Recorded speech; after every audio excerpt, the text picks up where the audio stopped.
Le président du Faso annonçait le 14 juin 2025 la construction d'une nouvelle académie militaire. Georges Namoiano a pour une promesse tenue par le chef de l'État. Sur les 56 ouvrages prévus sur le nouveau site, plus de la moitié est déjà entamée et certains sont en cours de finition. C'est le cas du carré d'armes qui recevra les festivités de la sortie de promotion de la 25e promotion des élèves officiers d'active. Les explications dans ce reportage de Bienvenue Taoussa. Ici à Pau, des images de l'évolution d'une armée qui se veut aboutie face à un environnement sécuritaire de plus en plus exigeant.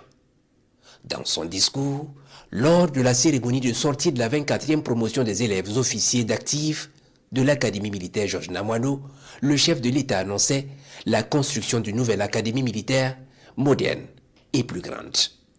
Stratégique est ce nouveau cadre qui sort de terre depuis les premiers instants qui ont suivi l'annonce du capitaine Ibrahim Traoré, soit dès juin 2025. Le président du Faso veut nécessairement former davantage d'officiers compétents dans un contexte marqué par l'intensification de la lutte contre les groupes terroristes. Pour le chef de l'État, la nouvelle académie va permettre à terme de renforcer la formation militaire et d'adapter les enseignements aux réalités du terrain. Camarade capitaine Traoré Ibrahim, chef de l'État, chef des forces armées, avait dit que nous devons nous préparer à une guerre de haute intensité, ce qui va nécessiter d'avoir des hommes bien formés et pour faire face, et des hommes vraiment avec un effectif de qualité. Donc c'est ce qui a amené ici à construire la nouvelle académie pour essayer de former au minimum 500 officiers par an pour pouvoir faire face aux défis du pays. Sur ce site de 52 hectares extensibles où les travaux avancent à un rythme soutenu, 56 ouvrages sont prévus. Des logements pour les élèves officiers, des salles de cours, des amphithéâtres, des salles techniques et tactiques, un réfectoire, 2 postes de commandement, une salle de conférence et d'autres infrastructures pour offrir plus de commodités et de meilleures conditions de formation aux officiers. D'une trentaine d'officiers formés en moyenne par an, la nouvelle académie voit plus grand.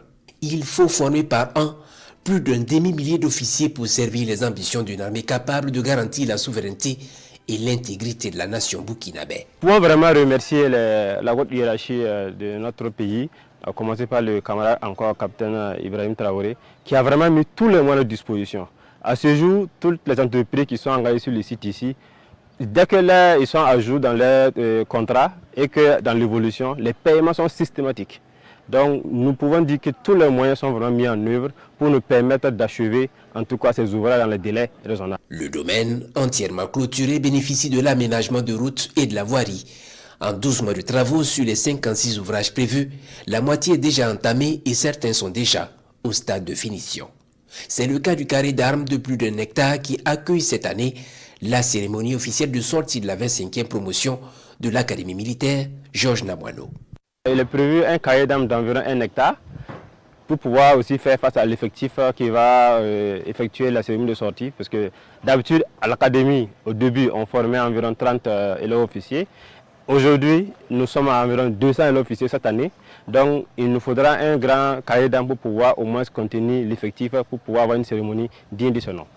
La construction de la nouvelle académie militaire est le fruit de l'engagement, de la détermination et de la volonté d'un chef suprême des armées décidé à doter le Burkina Faso d'infrastructures modernes de formation militaire pour asseoir une armée républicaine forte, endogène, au service de la nation et du peuple.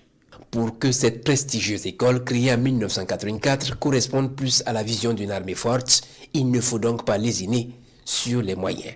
Le capitaine Ibrahim Traoré veut résolument doter le Burkina Faso d'un appareil militaire plus robuste, mieux formé et capable de faire face à des menaces de plus en plus complexes.